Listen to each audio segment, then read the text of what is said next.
Good morning વિદ્યાર્થી મિત્રો. ચાલો આપણે ચેપ્ટર આગળ વધારીએ. તો આપણે ગયા લેક્ચરમાં જે ભણી ગયા પૃથ્વીનું ચુંબકીય ક્ષેત્ર એના વિશે આજે આપણે આગળ ચર્ચા કરીએ. ટોપિક બહુ નાનો છે, તમે જોયું હશે ટેક્સ્ટ બુકની અંદર. તેમ છતાં પણ એનો જે કન્સેપ્ટ ક્લિયર કરાવવા માટે છે આપણે 2 લેક્ચરની જરૂર પડી હતી એમાં. એટલે હવે તમને કન્સેપ્ટ ખ્યાલ આવ્યો હશે કે ભાઈ ખરેખર ભૌગોલિક ધ્રુવતલ કોને કહેવાય. તો કે ભાઈ ચુંબકીય ભૌગોલિક ઉત્તર દક્ષિણ દિશા અને પૃથ્વી ઉપર તમે ઊભા છો તે બિંદુ, કેટલા બિંદુ થયા ટોટલ? 3.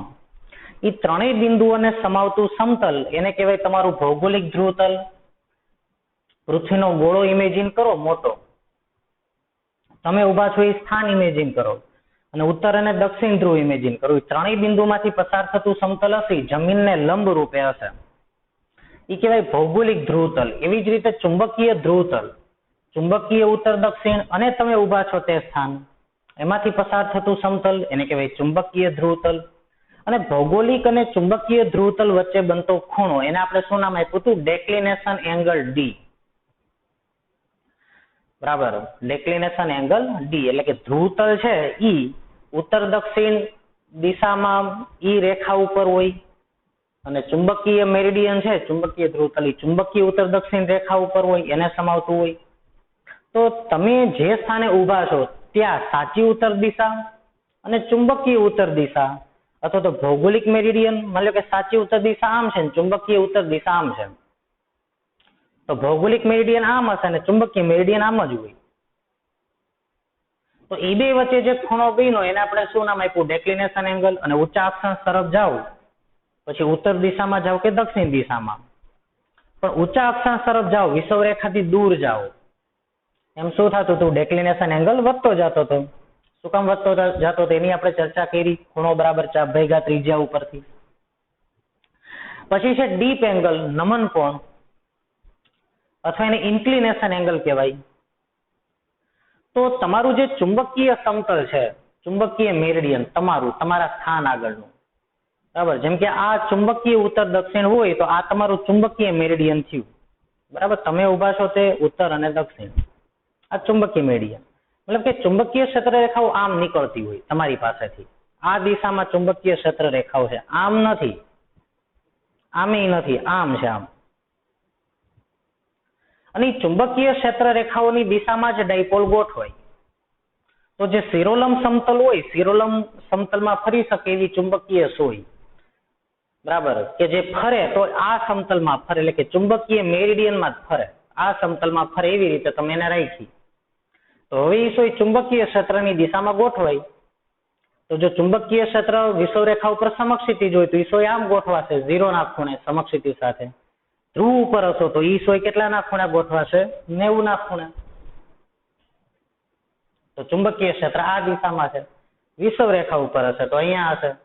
અને બીજે ક્યાંય કોઈ સ્થાને હશે તો કાં તો ચુંબકીય સોય આમ હશે અથવા તો આમ હશે. એ તમને તે બિંદુએ ચુંબકીય ક્ષેત્રની સાચી દિશા આપે છે. અને સમક્ષિતિ સાથે એને જે ખૂણો બનાવ્યો કેટલી ડીપ થઈ, જો તો આ સોય એને શું કહેવાય? Deep angle. કાં તો આમ થશે અથવા તો આમ થશે. ટૂંકમાં એને જે સમક્ષિતિ સાથે જે ખૂણો બનાવ્યો, જે શિરોલંબ સમતલમાં ફરી શકે એવી સોય, બરાબર, તો એને આપણે શું નામ આપ્યું હતું? નમન કોણ. હવે મારે કોઈ પણ સ્થાનનું ચુંબકીય ક્ષેત્ર એને સંપૂર્ણપણે વ્યાખ્યાયિત કરવું હોય તો મારે અહીંયા કેટલી વસ્તુની જરૂર પડે? કેટલા પ્રાચલોની જરૂર પડશે? તો કોઈ પણ સ્થાન કે જ્યાં મારે સંપૂર્ણ જે ચુંબકીય ક્ષેત્રને જો વ્યાખ્યાયિત કરવું હોય તો ચુંબકીય ક્ષેત્રના 3 તત્વોની એટલે કે 3 ચુંબકીય પ્રાચલોની મારે જરૂર પડશે, જેથી કરીને હું ઈ સ્થાનનું સંપૂર્ણ ચુંબકીય ક્ષેત્ર જાણી શકું. તો ચાલો એ આપણે મેળવીએ.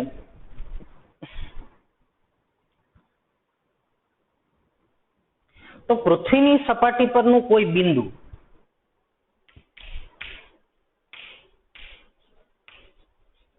પૃથ્વીની સપાટી પરના કોઈ સ્થાન નું સંપૂર્ણ ચુંબકીય ક્ષેત્ર મેળવવા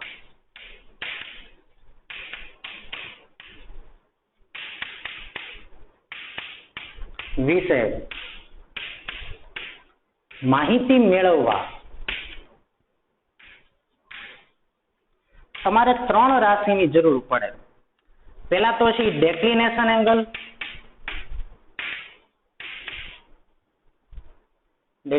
એંગલ, જેને આપણે ડી વડે બતાવતા, ઇન્ક્લિનેશન એંગલ અથવા તો નમન કોણ, જેને આપણે આઈ વડે બતાવીએ છીએ, અને ત્રીજું પૃથ્વીનો સમક્ષિતિજ ઘટક, પૃથ્વીનો ચુંબકીય ક્ષેત્રનો સમક્ષિતિજ ઘટક.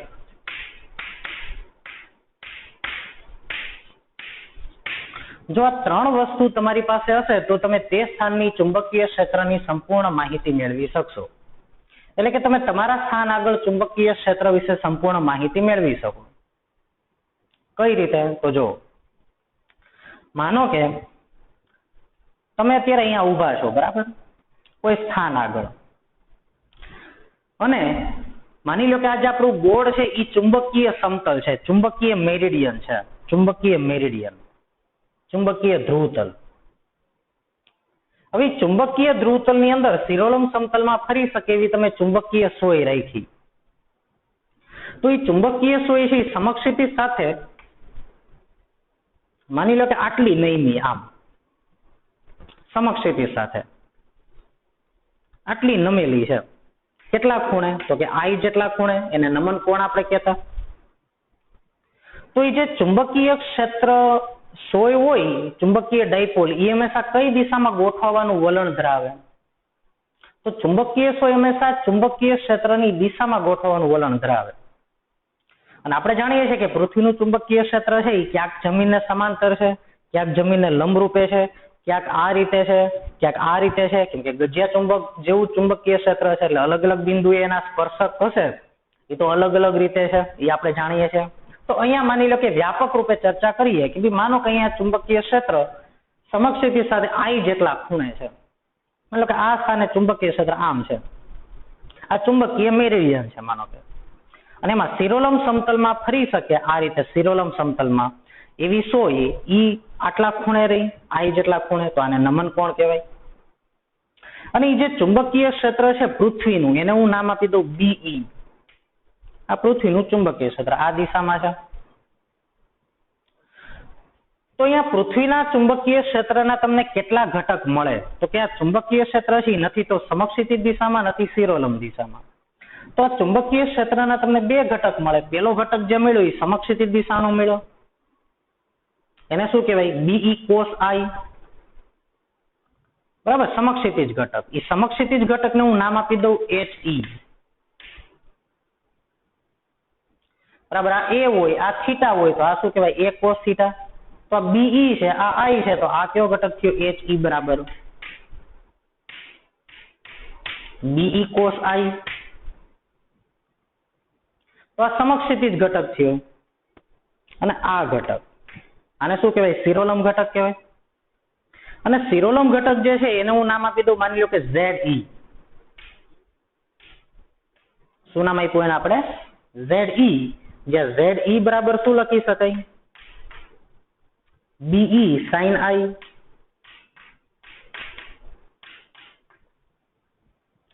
તો આવી રીતે જો તમે ડીપ એંગલ જાણતા હોય અને જો તમને પૃથ્વીનું ચુંબકીય ક્ષેત્ર ખબર હોય, તે સ્થાને પૃથ્વીનું ચુંબકીય ક્ષેત્ર કેટલું છે, તો તમે પૃથ્વીનો સમક્ષિતિજ ઘટક શોધી શકો. એનાથી ઊંધું કે જો સમક્ષિતિજ ઘટક તમને HE ખબર હોય, ડીપ એંગલ તમને ખબર હોય, નમન કોણ I,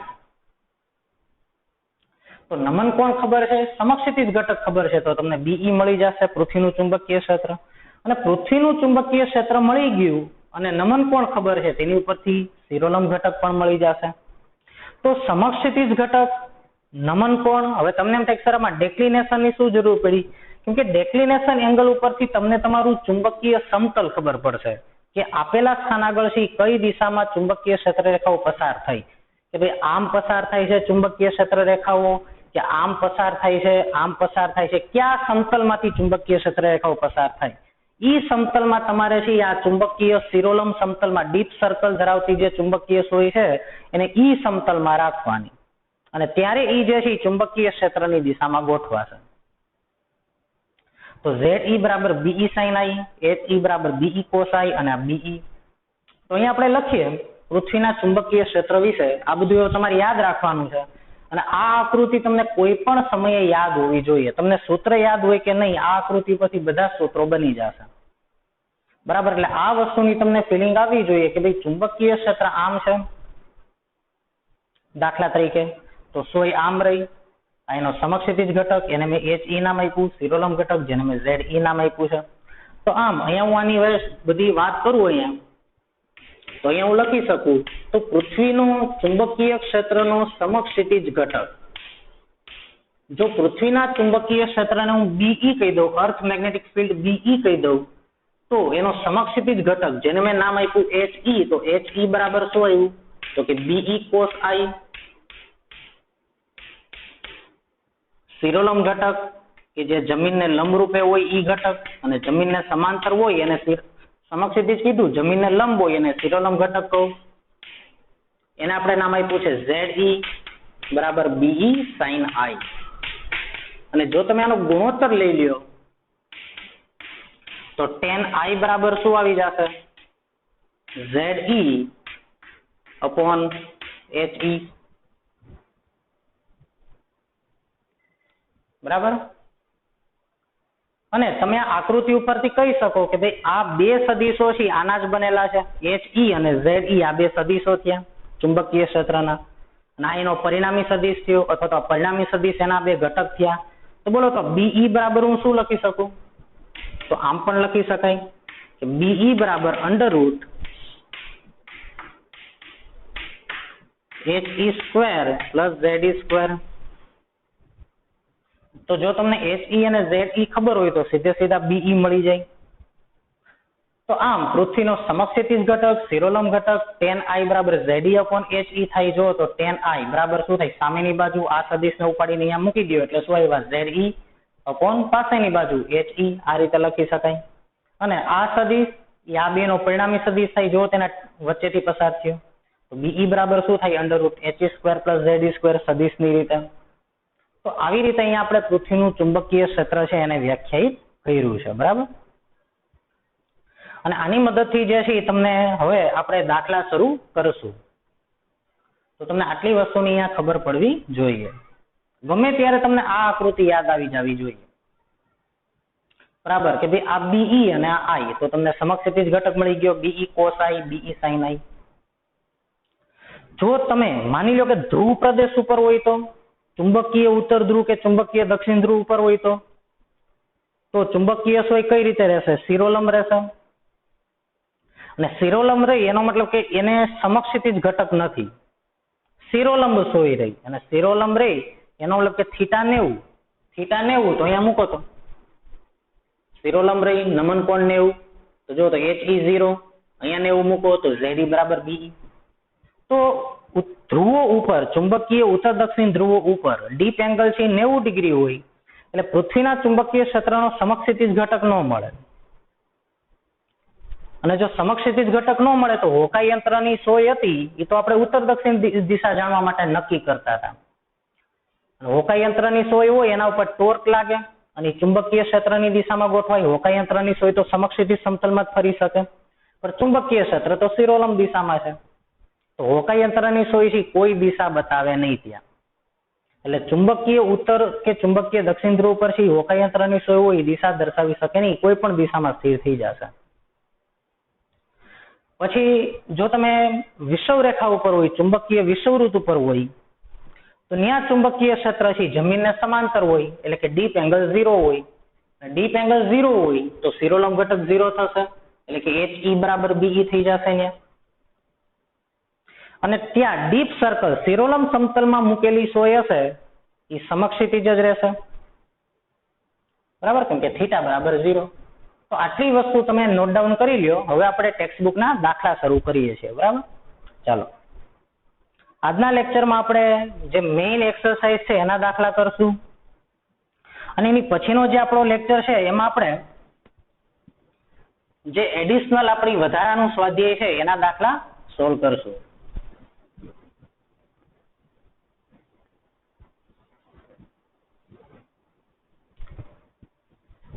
ચાલો જો હું તમને પેલા અહીંયા આપણે જ્યાં સાબિત કર્યું અહીંયા હું એ રાખું છું એમનું. આપણું એક સમતલ છે, બોર્ડનું સમતલ, જે ચુંબકીય સમતલ છે, ચુંબકીય ધ્રુવતલ છે. અહીંયા તમે ડીપ સર્કલ રાખો એટલે એની ચુંબકીય સોય આમ રહી, એટલે કે આ દિશામાં ચુંબકીય ક્ષેત્ર છે પૃથ્વીનું. દાખલા તરીકે વ્યાપક કેસની વાત કરી આપણે. આ એંગલ આઈ હતો જેને આપણે ડીપ એંગલ કીધું. તો સમક્ષિતિજ ઘટકને આપણે શું સિમ્બોલ આપ્યો તો HE ફોર હોરિઝોન્ટલ. શું હતું તો કે BE cos I. પછી ZE, આ કયો ઘટક હતો ZE બરાબર શું હતું BE sin I. પછી tan I બરાબર શું થાય તો કે tan I બરાબર ZE upon HE. અને BE બરાબર under root HE square plus ZE square. તો આટલી વસ્તુની આપણને અહીંયા ખબર પડે છે, બરાબર. તો આની ઉપરથી હવે આપણે ટેક્સ્ટ બુકના દાખલા અલગ અલગ સોલ્વ કરીએ. તેમાં સૌથી પહેલા આપણે ઉદાહરણથી ચાલુ કરીએ.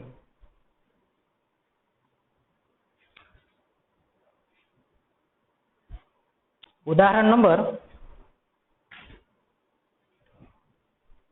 5.8. ઉદાહરણ નંબર 5.8 હું તમને પેલા કરાવું છું. એમાં તમને એવું કીધું છે કે પૃથ્વીનું ચુંબકીય ક્ષેત્ર વિષુવવૃત્ત પાસે 0.4 ગોસ જેટલું હોય. પૃથ્વીની દ્વિધ્રુવી ચાક માત્રા શોધો. એટલે કે પૃથ્વી પોતે જે ગજ્યો ચુંબક તરીકે વર્તે છે. આપણને એવી ખબર છે કે પૃથ્વી પોતે એક ગજિયા ચુંબક તરીકે વર્તે છે. અને જો પૃથ્વી પોતે એક ગજિયા ચુંબક તરીકે વર્તે, બરાબર, તો એના લંબ દ્વિભાજક ઉપર એ જે ગજ્યો ચુંબક છે એનો લંબ દ્વિભાજક એટલે કે પૃથ્વીની ચુંબકીય વિષુવવૃત્ત, પૃથ્વીનું ચુંબકીય વિષુવવૃત્ત, ત્યાં તમને ચુંબકીય ક્ષેત્રને આપ્યું છે. તો જો તમને વિષુવવૃત્ત ઉપર ચુંબકીય ક્ષેત્ર ખબર હોય તો ચુંબકીય ડાયપોલ મોમેન્ટ મળે, અને જો ચુંબકીય ડાયપોલ મોમેન્ટ ખબર હોય તો ચુંબકીય ક્ષેત્ર મળે. એટલે આ રીતે કે માનો કે આ પૃથ્વી છે,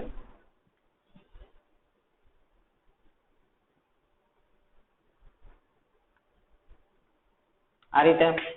હવે અહીંયા કયો ધ્રુવ હતો S, અહીંયા કયો ધ્રુવ હતો N, અને આને કહેવાય ચુંબકીય વિષુવવૃત્ત, આનો લંબ દ્વિભાજક. અને ન્યા આના લંબ દ્વિભાજક ઉપર પૃથ્વી ઉપરનું એક સ્થાન, ન્યા ચુંબકીય ક્ષેત્ર 0.4 ગોસ છે. એટલે કે ઇનડાયરેક્ટલી તમે જુઓ તો આ પૃથ્વીનો જે ગજ્યો ચુંબક છે એના લંબ દ્વિભાજક ઉપર તમને ચુંબકીય ક્ષેત્ર આપી દીધું હોય તો ચુંબકીય ક્ષેત્ર આપી દીધું હોય તો આપણે પૃથ્વી જે છે એનો જે ગજ્યો ચુંબક જે છે, આ વિશાળ ગજ્યો ચુંબક, એની મારે ચુંબકીય ડાયપોલ મોમેન્ટ શોધવી છે, બરાબર. આ સિમ્પલ પ્રશ્ન આપણને એવો થવો જોઈએ કે ભાઈ કોઈ પણ ગજ્યો ચુંબક હોય એને પોતાની ચુંબકીય ડાયપોલ મોમેન્ટ છે. તો પૃથ્વીની વિશાળકાય ગજ્યો ચુંબક હોય એવી રીતે વર્તે છે તો એની ચુંબકીય ડાયપોલ મોમેન્ટ કેટલી?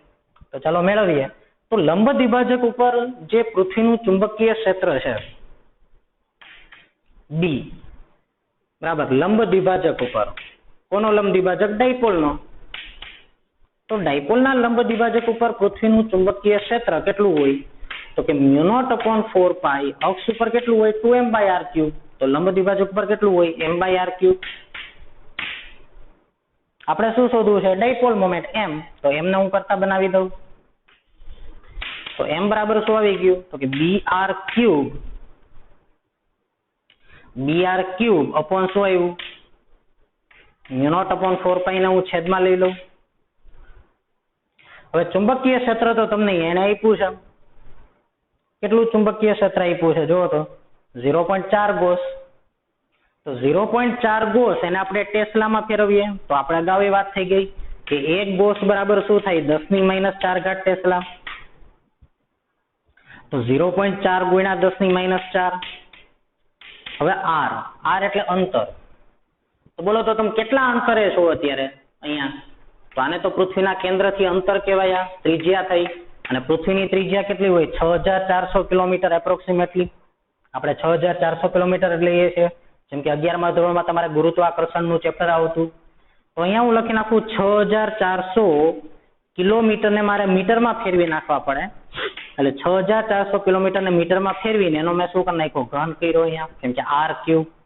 છેદમાં બોલો તો μ0/4π ની વેલ્યુ કેટલી હોય? 10⁻⁻7. એટલે કે અહીંયા આવી ગયા 64 ગુણ્યા 10⁵ ઘાત. અને 5 નો ઘન એટલે 10⁻15 ઘાત આવી અહીંયા. 64 ગુણ્યા 64 ગુણ્યા 64 ગુણ્યા 10⁻15 ઘાત. અહીંયા -7 ઘાત, અહીંયા -4 ઘાત. બરાબર. હવે તમે આનું સાદરૂપ આપી દો તો તમને ચુંબકીય ડાયપોલ મોમેન્ટ મળી જાય છે. હું સીધો ટેક્સ્ટ માંથી આન્સર લખું છું, 1.05 10⁻23. તો ચુંબકીય ડાયપોલ મોમેન્ટ આપણને મળે છે 1.05 10⁻23. અને ચુંબકીય ડાયપોલ મોમેન્ટ નો એકમ શું હોય? એમ્પિયર ઇન્ટુ મીટર સ્ક્વેર અથવા જૂલ પર ટેસ્લા. ઓકે, આવો જવાબ આવ્યો. એની પછીનું ઉદાહરણ આપણે લઈએ, ઉદાહરણ નંબર 5.9. બરાબર. અહીંયાથી હવે આપણે આ બધા સૂત્રોનો ઉપયોગ શરૂ થઈ જશે. અને મેં તમને જે આ ટોપિક નાનો એવો હતો પણ એને બહુ વધારે લેન્ધી સમજાવવાનું કારણ એ હતું કે જ્યારે તમે દાખલા ગણશો ત્યારે તમને પૂરેપૂરો કન્સેપ્ટ સમજાણો હશે તો જ તમને હવે જે દાખલા છે એ આવડવાના છે. ખાસ કરીને જે વધારાનું સ્વાધ્યાય છે એના દાખલા તો જ તમારાથી થશે કે જો મેં જે તમને કન્સેપ્ટ કરાવ્યા એ ખરેખર તમે એ કન્સેપ્ટને 3D માં ઇમેજિન કરી અને ટાઈમ આપી તમારી રીતે થોડીક મહેનત કરીને સમજી શીખ્યા હશો તો. બરાબર. ચાલો જોવો તો હવે ઉદાહરણ નંબર 5.9 ની રકમ વાંચો. ઉદાહરણ નંબર 5.9. એમાં તમને એવું કીધું છે કે કોઈ સ્થાનના ચુંબકીય ધ્રુવતલમાં, બોલો તમે કયા સમતલમાં છો? ચુંબકીય મેરિડિયનમાં છો, ચુંબકીય ધ્રુવતલમાં છો. અને ચુંબકીય ધ્રુવતલ એમાં ચુંબકીય ક્ષેત્રનો સમક્ષિતિજ ઘટક 0.26 ગોસ છે. અને ડીપ એંગલ કેટલો આપ્યો છે? 60 ડિગ્રી. તો તમને ડીપ એંગલ આપી દીધો છે, સમક્ષિતિજ ઘટક આપી દીધો છે. તો તે સ્થાને પૃથ્વીનું ચુંબકીય ક્ષેત્ર કેટલું હોય? તો પૃથ્વીનું ચુંબકીય ક્ષેત્ર, ડીપ એંગલ અને સમક્ષિતિજ ઘટક એને સાંકળતું સૂત્ર કયું છે? જો તો અહીંયા HE = BE cos I. આ સમક્ષિતિજ ઘટક, પૃથ્વીનું ચુંબકીય ક્ષેત્ર, ડીપ એંગલ. તો અહીંયા હું એવું લખી શકું કે પૃથ્વીના ચુંબકીય ક્ષેત્રનો સમક્ષિતિજ ઘટક HE બરાબર 0.26 ગોસ. આપણે ગોસમાં જ આન્સર રાખશું. બરાબર. કે બીજો અહીંયા કોઈ ચેન્જીસ કરવાનો નથી. નમન કોણ, ઇન્ક્લિનેશન એંગલ એ તમને આપી દીધો છે 60 ડિગ્રી. તો આ સ્થળે પૃથ્વીનું ચુંબકીય ક્ષેત્ર કેટલું હોય? તો સમક્ષિતિજ ઘટક HE બરાબર શું હોય? BE cos I. બરાબર. એટલે કે સમક્ષિતિજ ઘટક હોય પૃથ્વીના ચુંબકીય ક્ષેત્રનો કોસ ઘટક હોય, અને સિરોલમ ઘટક હોય પૃથ્વીના ચુંબકીય ક્ષેત્ર BE નો કયો ઘટક હોય? સાઇન ઘટક હોય. તો HE બરાબર BE cos I અને ZE બરાબર BE sin I. બરાબર. મારે શું મેળવવાનું છે? તો કે આ સ્થાને પૃથ્વીનું ચુંબકીય ક્ષેત્ર BE, તો BE બરાબર શું આવી ગયું? HE/cos I. બોલો તો સમક્ષિતિજ ઘટક 0.26 cos I એટલે કે cos 60. cos 60 ની વેલ્યુ કેટલી આવશે? 1/2. 1/2 હવે હું સીધું લખી નાખું છું, છેદનો છેદ અંશમાં 0.52 ગોસ.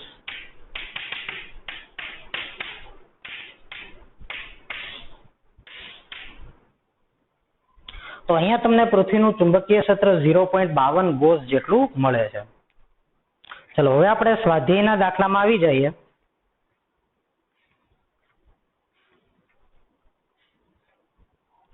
સ્વાધ્યાયના દાખલામાં આપણે શરૂ કરવાનું છે 5.10 થી. બરાબર. 5.10, 11, 12, 13, 14 અને 15 આટલા દાખલા આપણે કરવાના છે આજના લેક્ચરમાં. જોઈએ લેક્ચર બહુ લાંબો થઈ જશે તો વચ્ચે 1-2 દાખલા ઘટાડી નાખશું. પણ સૌથી પહેલા હું તમને કરાવું છું 5.10 થી 5.15 ની અંદર. એમાં સૌથી પહેલો દાખલો હું તમને કરાવું છું 5.12. એ તમારે હોમવર્કમાં કરવાનો છે 5.12. બરાબર. તેમ છતાંય હું સૂત્ર ને એવું બધું લખું છું પણ એ તમારે જ કરવાનો છે દાખલો. જો તો અહીંયા 5.12 પહેલા આપણે કરીએ. ઈ પેટર્નના દાખલા આપણે ઘણા બધા ગણી ગયા છીએ, બરાબર. એટલે અહીંયા આપણે પેલા ઈ ઉપાડી લઈએ, પછી આપણે આ પેટર્નના દાખલા બધા આવે છે એટલે ઈ પછી કરીએ. પેલા હું 5.12 કરાવી દઉં. તો 5.12 ની અંદર શું કીધું છે વાંચો. એક નાના ગજિયા ચુંબકની તમને ચુંબકીય ડાયપોલ મોમેન્ટ આપી દીધી છે, બરાબર. નાનો ગજિયો ચુંબક છે. નાનો ગજિયો ચુંબક હોય એટલે તમારે અનંત અંતરવાળા સૂત્રો જ વાપરવાના હોય એમાં, કેમ કે નાનો ગજિયો ચુંબક કીધો છે, એની ડાયપોલ મોમેન્ટ આપી દીધી છે. તો તમારે એના કેન્દ્રથી 10 સેન્ટીમીટર અંતરે ચુંબકની અક્ષ ઉપર અને વિષુવ રેખા ઉપર ચુંબકીય ક્ષેત્રનું મૂલ્ય અને દિશા શોધવાની છે. દોરીએ અહીંયા આપણે જો તો માની લો કે ગજિયો ચુંબક કાં તો આમ દોરું કાં તો આમ દોરું. ચાલો હું આમ દોરી નાખું, એન અને એસ. આ એક નાનો ગજિયો ચુંબક છે.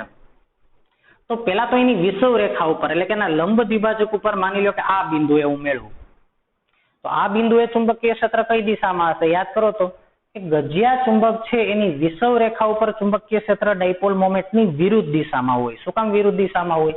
કારણ કે ચુંબકીય ક્ષેત્ર રેખા એન ધ્રુવમાંથી નીકળે ને એસ ધ્રુવમાં પ્રવેશતી હોય, અને અહીંયા સ્પર્શક આમ આવશે અને આમ આવ્યો સ્પર્શક એટલે જો તેની ડાયપોલ મોમેન્ટ એસ થી એન તરફ, તો અહીંયા ચુંબકીય ક્ષેત્ર છે આમ આવ્યું અને આ દિશા એટલે કઈ થઈ? એન થી એસ તરફની દિશા.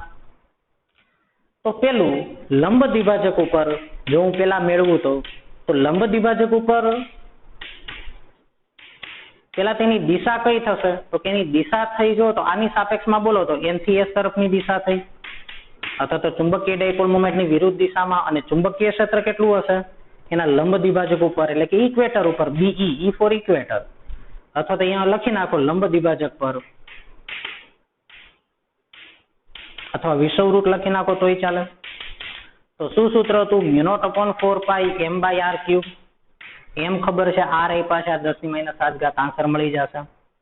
અને એ જ રીતે જો તમને એની અક્ષ ઉપર કીધું હોય તો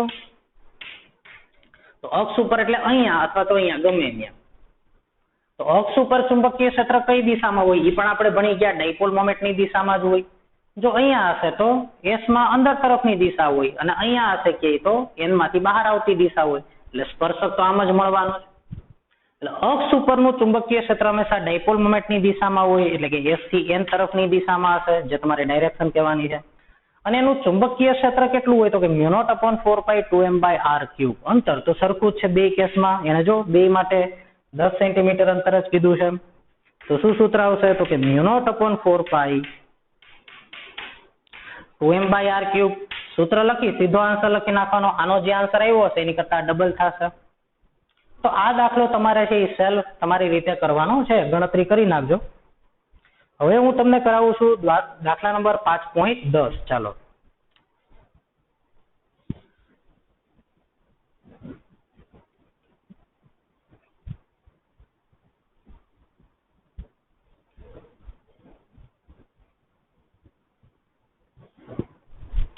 સ્વાધ્યાયમાં દાખલા નંબર 5.10.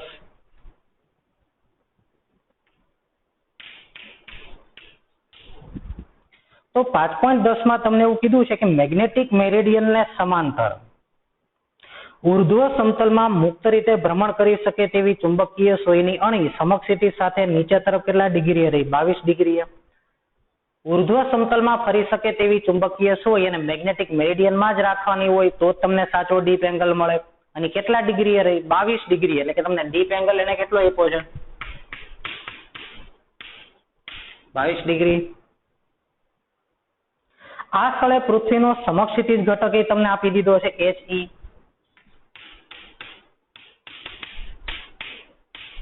0.35 ગોસ આપ્યો છે. તો આ સ્થળે પૃથ્વીના ચુંબકીય ક્ષેત્રનું મૂલ્ય તમારે શોધવાનું છે. ફરી પાછો એનો જ દાખલો આવ્યો, હમણાં કર્યો તો એવો જ. બોલો તો HE નું સૂત્ર શું હોય? BE સાથે. HE બરાબર BE cos I. આ રીતે તમારે મેળવવાનું છે પૃથ્વીનું ચુંબકીય ક્ષેત્ર. તો BE બરાબર શું આવી જશે? કયો તો HE/cos I. HE ની કિંમત તો તમને 0.35 આપી છે. અહીંયા તમારે લખવાનું છે cos 22 ની વેલ્યુ, જે તમારે cos ના ટેબલમાં જોવું પડશે, એ તમે જોઈ લેજો. cos 22 ની વેલ્યુ, અને cos 22 ની વેલ્યુ આવે છે 0.9272. 0.9272. બરાબર ને પછી આનું સાદરૂપ આપી દો 0.9272, તો 0.38 ગોસ આન્સર આવ્યો.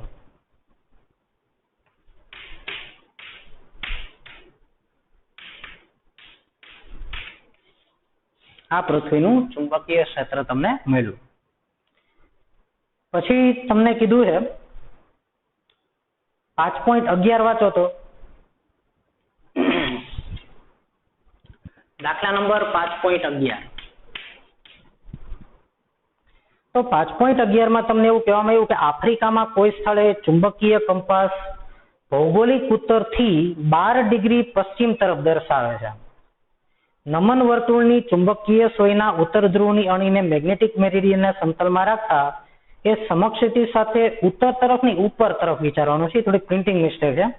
મેગ્નેટિક મેરિડિયનમાં જો તમે ચુંબકીય સોયને રાખો તો બરાબર એ ચુંબકીય સોય છે એ કઈ રીતે રહેશે? તો કે ચુંબકીય સમતલમાં આમે રહી, આમ પણ રહી શકે, આમ પણ રહી શકે, આમ. તો એને કેટલો એંગલ તમને આપ્યો છે? તો કે 60 ડિગ્રી ઉપર તરફ રહી છે એની ડાયપોલ મોમેન્ટ. તો એ ચુંબકીય ક્ષેત્રની દિશા હશે એની. તો સમક્ષિતિ સાથે 60 ડિગ્રીનો કોણ બનાવે એટલે કે એનો તમને ડીપ એંગલ આપ્યો છે, ઇન્ક્લિનેશન એંગલ 60 ડિગ્રી આપી દીધો છે.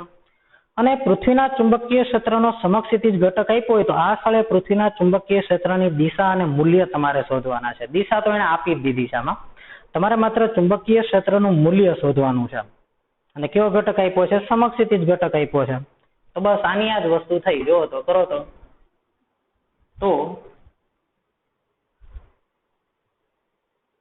પૃથ્વીના ચુંબકીય ક્ષેત્રની દિશા અને મૂલ્ય બસ આ જ રીતે કરવું પડશે. તો કરો તો આ દાખલો તમારી રીતે. હવે HE/cos I આનું આ સૂત્ર. હવે અહીંયા તમને HE કેટલા આપ્યા છે? જો તને સમક્ષિતિજ ઘટક 0.16 બરાબર, એટલે કે આ સમક્ષિતિજ ઘટકની કિંમત 0.16 આપી છે. અપોન cos I તો કેટલો એંગલ આપ્યો છે ને? cos 60. ડીપ એંગલ 60 ડિગ્રી છે. ઉત્તર તરફ નહીં, ઉપર તરફ છે બરાબર. 60 ડિગ્રીનો કોણ આપ્યો છે સમક્ષિતિજ સાથે. અને તેથી ડીપ એંગલ 60 એટલે 1/2 છેદનો છેદ અંશમાં તો 0.32 ગોસ. આવું તમને અહીંયા ચુંબકીય ક્ષેત્ર મળ્યું 0.32 ગોસ. પછી તમને એને દિશા શોધવાની કીધી તો દિશા આ જ રીતે તમારે લખી નાખવાની કે આમ અહીંયા ચુંબકીય ક્ષેત્રની દિશા અને મૂલ્ય દર્શાવતો. ચુંબકીય ક્ષેત્રની દિશા કઈ છે? જો તેને કીધું છે અહીંયા કે ચુંબકીય કંપાસ, પહેલા સેન્ટેન્સમાં વાંચો તો ચુંબકીય કંપાસ ભૌગોલિક ઉત્તરથી 12 ડિગ્રી પશ્ચિમ તરફ દર્શાવે છે. બરોબર, તો ચુંબકીય ક્ષેત્ર જે છે એની દિશા કઈ થઈ? તો કે ભૌગોલિક ઉત્તરથી 12 ડિગ્રી પશ્ચિમ તરફ બરાબર, એની દિશા થઈ. અને ઉપર તરફ 60 ડિગ્રી બરાબર, એટલે કે આમ ઉપર તરફ 60 ડિગ્રી એટલે ચુંબકીય ક્ષેત્ર રેખા આમ છે આમ, એટલે કે આ ઉત્તર ધ્રુવ હોય તો એનીથી પશ્ચિમ તરફ કેટલું 12 ડિગ્રી આમ ચુંબકીય ક્ષેત્ર અને આમ છે પાછું બરાબર. એટલે એ જ એમાં સેન્ટેન્સમાંથી જોઈને લખવાનું છે કે ભૌગોલિક ઉત્તરથી 12 ડિગ્રી પશ્ચિમ તરફ તથા સમક્ષિતિ સાથે ઉપર તરફ 60 ડિગ્રીના કોણ બનાવતી દિશામાં ચુંબકીય ક્ષેત્ર આટલું છે. પછી જો 5.12 તો કરાવી દીધો. હવે આપણે કરીએ 5.13. 5.13 ની રકમ તમે 2 વાર ધ્યાનથી વાંચો.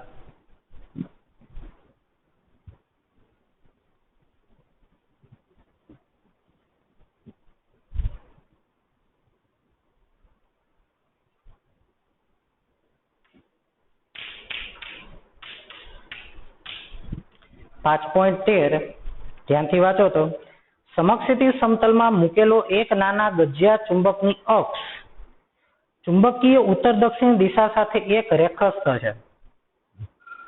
ચુંબકીય ઉત્તર દક્ષિણ દિશા સાથે એક રેખસ્થ હોય એવી ગજિયા ચુંબક એવી રીતે રાખ્યો છે. તો એના કેન્દ્રથી ચુંબકની અક્ષ પર તેના કેન્દ્રથી 14 સેન્ટીમીટર અંતરે જો તટસ્થ બિંદુઓ મળે છે તો આ સ્થળે પૃથ્વીનું ચુંબકીય ક્ષેત્ર 0.36 ગોસ છે અને ડીપ કોણ 0 છે. તો ચુંબકના કેન્દ્રથી તેના લંબ દ્વિભાજક ઉપર આટલા જ અંતરે કુલ ચુંબકીય ક્ષેત્રનું મૂલ્ય કેટલું હશે? બરાબર, રકમ પહેલા તમારે વ્યવસ્થિત સમજવી પડશે. અહીંયા માનો કે અહીંયા હું બતાવી દઉં ઉત્તર દક્ષિણ પૂર્વ પશ્ચિમ. તો માનો કે આ એક ચુંબકીય ઉત્તર દક્ષિણ છે આ NS, બરાબર. એટલે કે અહીંયા ચુંબકીય ઉત્તર, ચુંબકીય દક્ષિણ, અહીંયા હું લખી નાખું પૂર્વ અને અહીંયા હું લખી નાખું પશ્ચિમ. ચાલો હવે આ ચુંબકીય ઉત્તર દક્ષિણ છે, બરાબર, એટલે એના પૂર્વ પશ્ચિમ. હવે ગજિયા ચુંબકને મેં અહીંયા રાખ્યું છે. જો એને શું કીધું છે કે ગજિયા ચુંબકની અક્ષ ઈ ચુંબકીય ઉત્તર દક્ષિણની અક્ષ ઉપર સંપાત થાય એવી રીતે ગજિયો ચુંબક રાખ્યો છે. રકમ તમે ધ્યાનથી સમજવાનો પેલા પ્રયત્ન કરો શું કીધું છે, રકમ સમજાવી જોઈએ.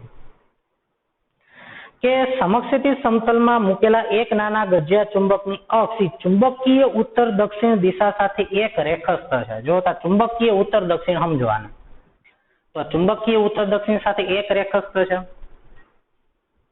આવી રીતે. અને તટસ્થ બિંદુ તમને કેટલા અંતરે મળ્યું તેની અક્ષ ઉપર 14 સેન્ટીમીટર અંતરે જો તટસ્થ બિંદુ મળતું હોય તો એના લંબ દ્વિભાજક ઉપર આટલા જ અંતરે ચુંબકીય ક્ષેત્રનું મૂલ્ય કેટલું હોય. એટલે આ રીતે જોવો તો અહીંયા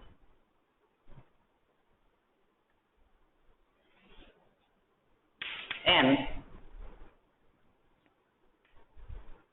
S, બરાબર. હવે અહીંયા તમને બહુ તકલીફ ન પડે સમજવામાં, એટલા માટે અહીંયા જે છે ઈ મેં એવું માની લીધું છે કે ભાઈ અહીંયા ગજિયા ચુંબકનો માનો કે અહીંયા N ધ્રુવ છે ને અહીંયા કયો ધ્રુવ છે, S ધ્રુવ છે. હાલ, અથવા તો આપણે એવું જાણીએ છીએ કે ભાઈ જ્યાં ચુંબકીય દક્ષિણ છે, બરાબર, ત્યાંથી ચુંબકીય ક્ષેત્ર રેખાઓ બહાર આવે છે, પણ આપણે એમાં નથી પડતા અત્યારે.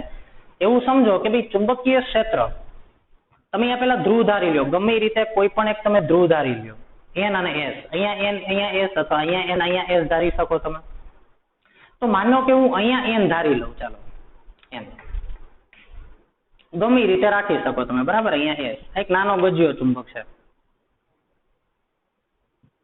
હવે આપણે ચુંબકીય ક્ષેત્ર રેખાઓ કેમાંથી બહાર આવતી હોય તો કે ભાઈ N ધ્રુવમાંથી બહાર આવતી હોય. હવે જો ચુંબકીય ક્ષેત્ર રેખાઓ N ધ્રુવમાંથી બહાર આવતી હોય તો જે ચુંબકીય દક્ષિણ ધ્રુવ છે, આ ચુંબકીય દક્ષિણ ધ્રુવ, બરાબર, તો ત્યાં કયો ધ્રુવ છે વાસ્તવમાં? N ધ્રુવ આવેલો છે. અને જો ત્યાં N ધ્રુવ આવેલો હશે તો N ધ્રુવમાંથી ચુંબકીય ક્ષેત્ર રેખાઓ બહાર આવે છે. તો અહીંયા આને ચુંબકીય ક્ષેત્રનો કયો ઘટક છે? માત્ર સમક્ષિતિજ ઘટક જ છે, લંબ ઘટક નથી એવું તમને કીધું છે. અને આ જે ચુંબક છે ને એની તમે સમક્ષિતિજ જ રાખ્યું છે, બરાબર. આ રીતે સમજો.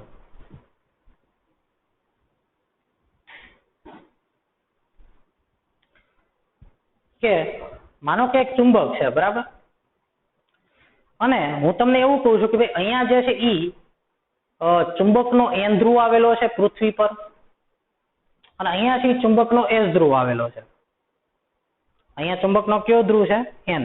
ઇમેજિન કરો, ખાલી સમજીએ આપણે 3D માં.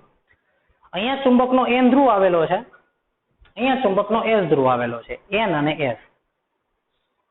તો અને તમે પાછા ક્યાં છો? વિષુવવૃત્ત ઉપર, કારણ કે ડીપ એંગલ તો 0 કીધો છે. જો એને માત્ર પૃથ્વીના ચુંબકીય ક્ષેત્રનો સમક્ષિતિજ ઘટક જ છે. એટલે અહીંયા જે તમારું ચુંબકીય મેરિડિયન છે ને, ચુંબકીય ક્ષેત્ર રેખાઓ કેવી હશે તો કે જમીનને સમાંતર હશે. હવે તમે અહીંયા જુઓ કે ચુંબકીય ક્ષેત્ર રેખાઓ આમ આવે છે, આમ આમ, અને અહીંયા આટલા વિસ્તારમાં આપણે આખા રૂમમાં તો ચુંબકીય ક્ષેત્ર અચળ જ લઈ શકાય, આટલા નાના વિસ્તારમાં તો. એટલે આખા રૂમમાં ચુંબકીય ક્ષેત્ર કઈ દિશામાં છે તો કે આમ જ છે. બધી ક્ષેત્ર રેખાઓ એકબીજાને સમાંતર છે આવી રીતે ચુંબકીય ક્ષેત્ર.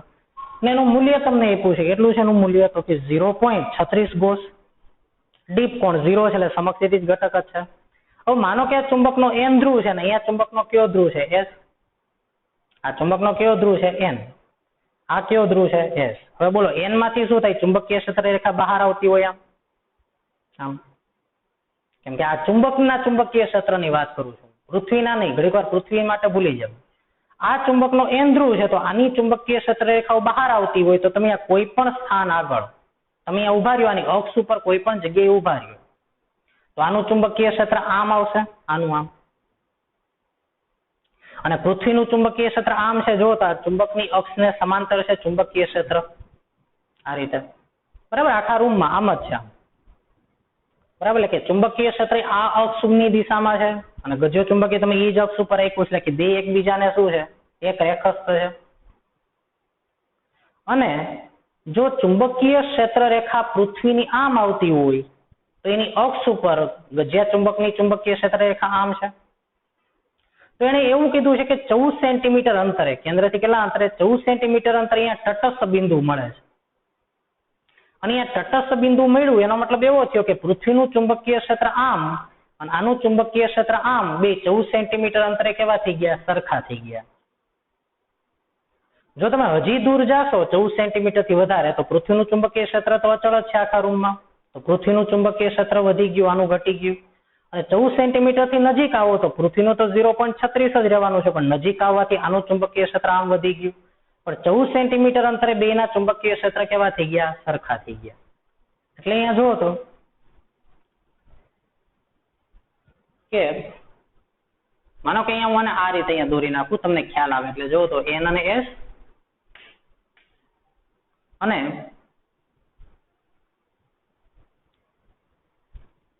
એક મિનિટ આપણે પાછી આકૃતિ દોરીએ.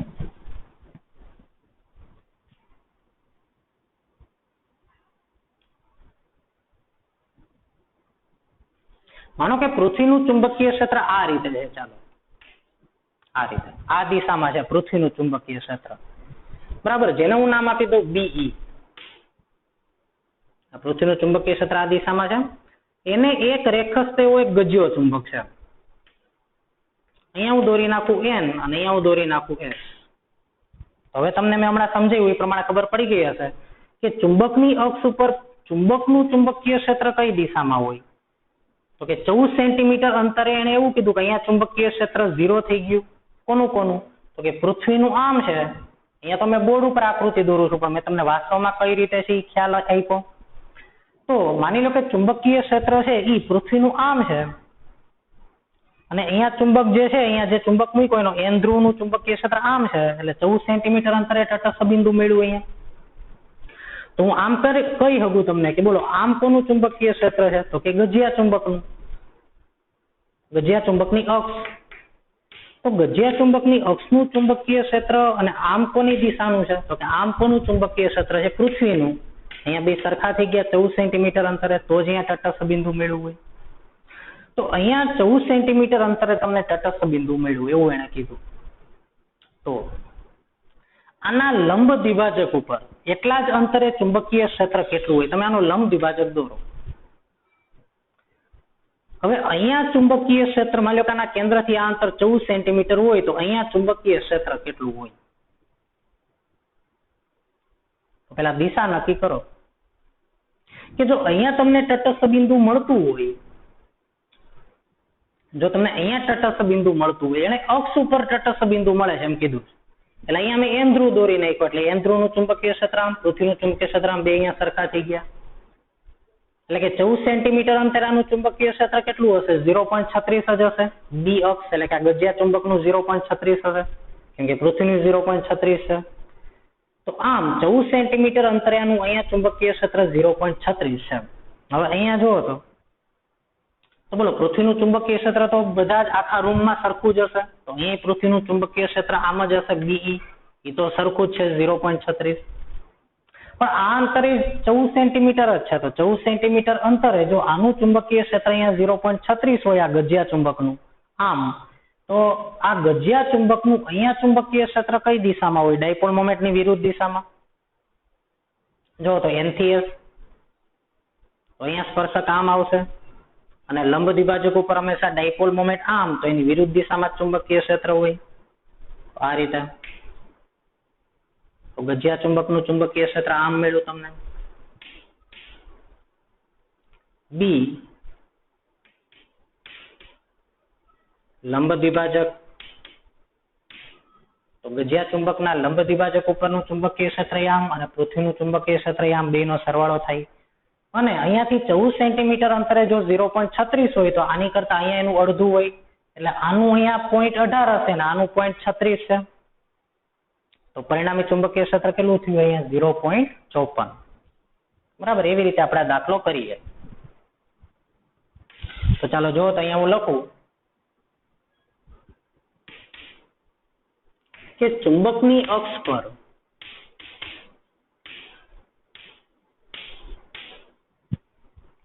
ચુંબકની અક્ષ પર તમને એવું કીધું છે કે 14 સેન્ટીમીટર અંતરે તટસ્થ બિંદુ મળે છે.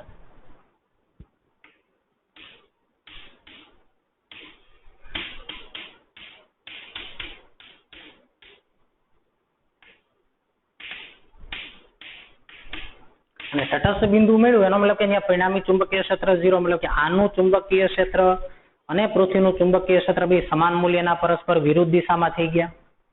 અને તેથી હું આવું લખી શકું તેથી કે ગજિયા ચુંબકની અક્ષ ઉપરનું ચુંબકીય ક્ષેત્ર એટલું જ કોનું ચુંબકીય ક્ષેત્ર હશે? પૃથ્વીનું ચુંબકીય ક્ષેત્ર 0.36 ગોસ. આવું થયું.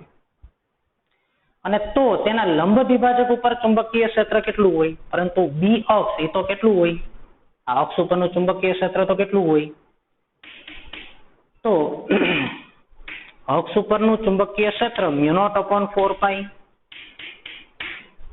2m/r3 અને લંબ દ્વિભાજક ઉપર ચુંબકીય ક્ષેત્ર કેટલું હોય? μ0/4π m/r3 એટલે કે એના અડધા હોય. તો અહીંયા જો 0.36 છે, બેનું 0.36 પણ વિરુદ્ધ દિશામાં, અને અહીંયા શું છે તો કે બી તો 0.36 જ છે પણ આ કેટલું હશે તો કે 0.18 અક્ષ કરતા અડધું, બે સેમ ડાયરેક્શનમાં. અને તેથી ડાયપોલના, હવે હું અહીંયા બાજુમાં લખું છું, આકૃતિ ભૂસી નાખું છું.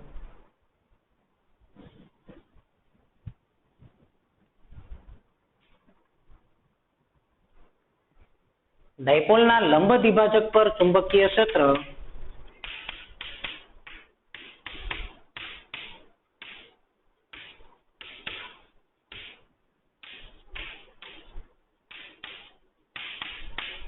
એના બરાબર બીઈ એ તો 0.36 જ છે પ્લસ બી લંબ દ્વિભાજક પરનું ચુંબકીય ક્ષેત્ર, પણ લંબ દ્વિભાજક ઉપર ચુંબકીય ક્ષેત્ર સમાન અંતર માટે અક્ષ કરતા અડધું હોય તો 0. તો અહીંયા હું આમ જ લખું છું, બીઈ પૃથ્વીનું ચુંબકીય ક્ષેત્ર અને અહીંયા અક્ષના ચુંબકીય ક્ષેત્ર કરતા અડધું ચુંબકીય ક્ષેત્ર બે સેમ ડાયરેક્શનમાં એટલે સરવાળો થયો 0.36 એના અડધા 0.18 તો 0.54 ગોસ. આવી રીતે તમને અહીંયા આન્સર મળશે 0.54 ગોસ. લખી લ્યો આ દાખલો.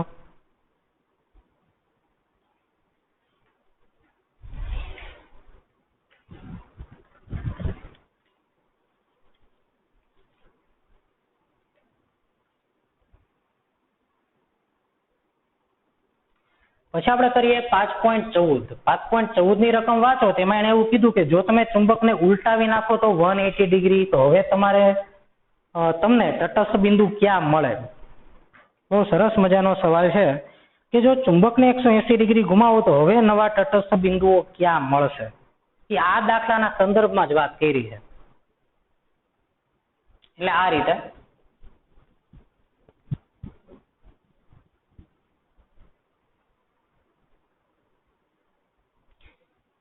કે આપણે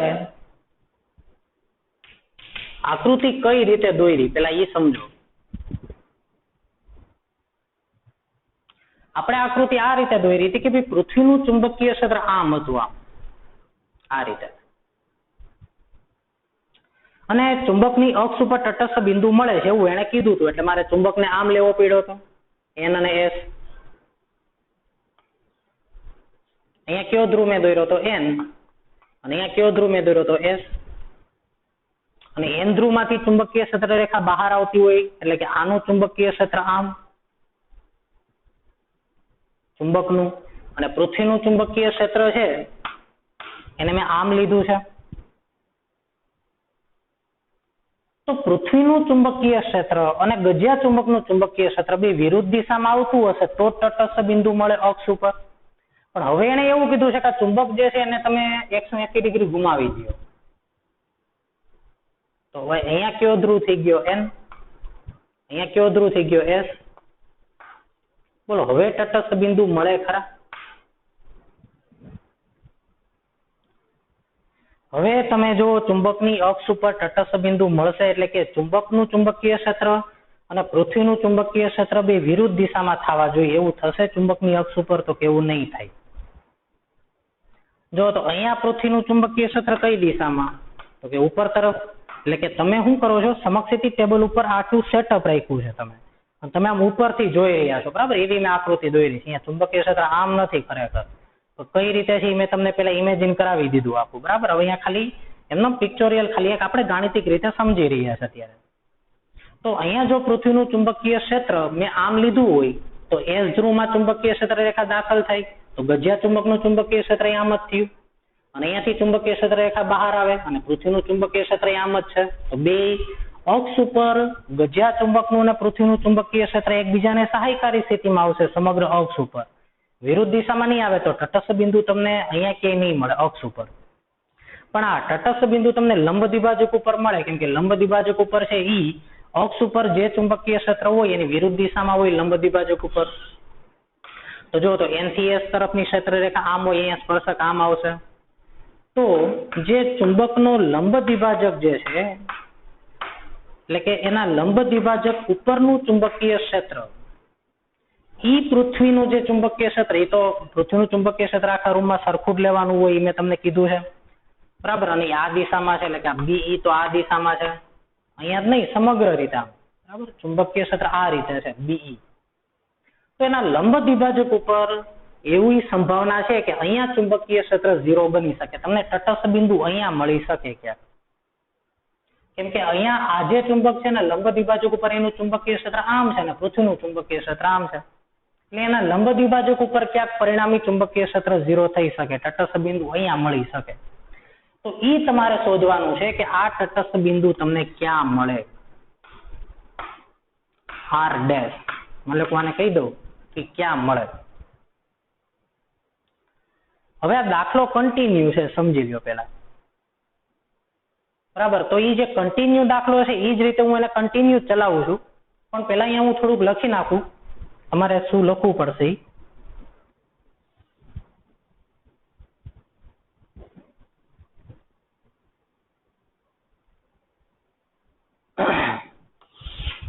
તો અહીંયા પેલા આપણે એવું લખીએ કે ભાઈ જો ચુંબકને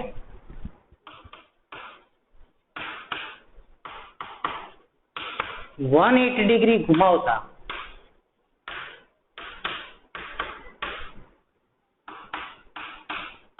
તટસ્થ બિંદુ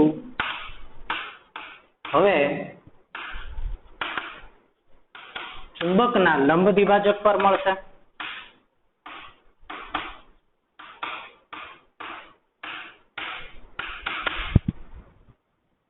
અને ક્યાં મળશે લંબ દ્વિભાજક ઉપર કેટલા અંતરે મળશે તો કે જે બિંદુએ શું થઈ જશે તો કે લંબ દ્વિભાજક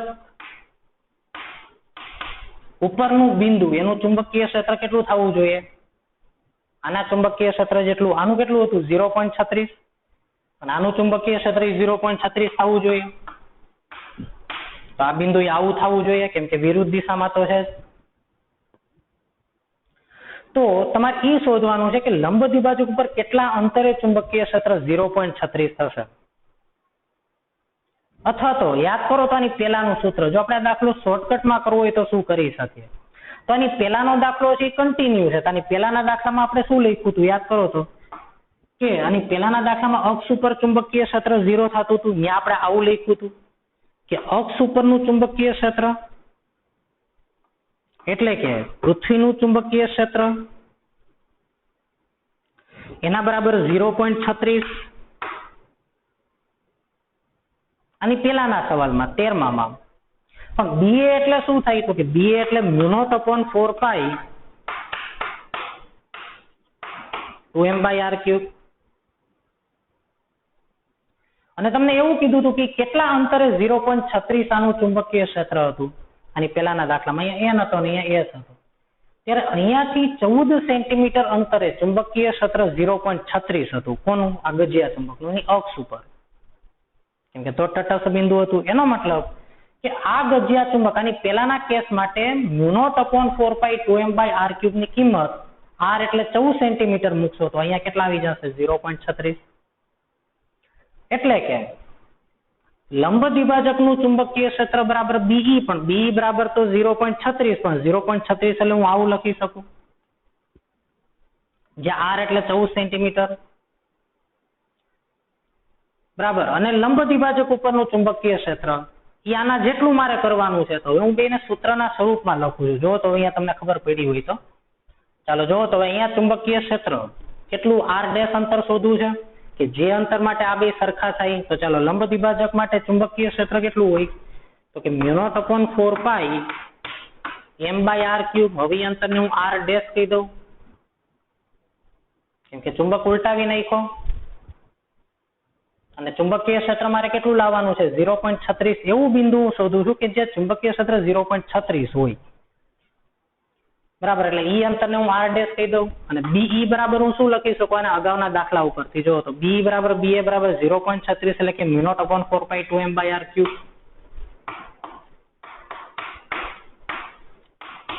જેથી કરીને મારે m ની કિંમત ન શોધવી પડી એમ, નહીતર મારે m ની અલગથી કિંમત મેળવવી પડે.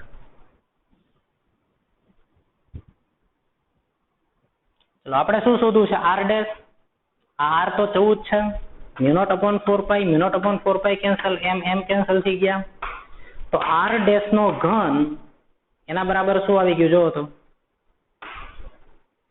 R' નો ઘન એના બરાબર r³/2.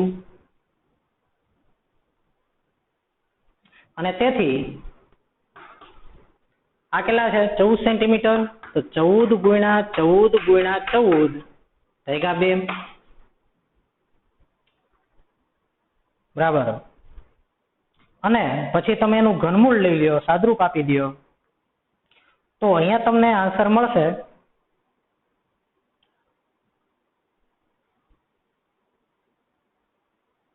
11.1 સેન્ટીમીટર.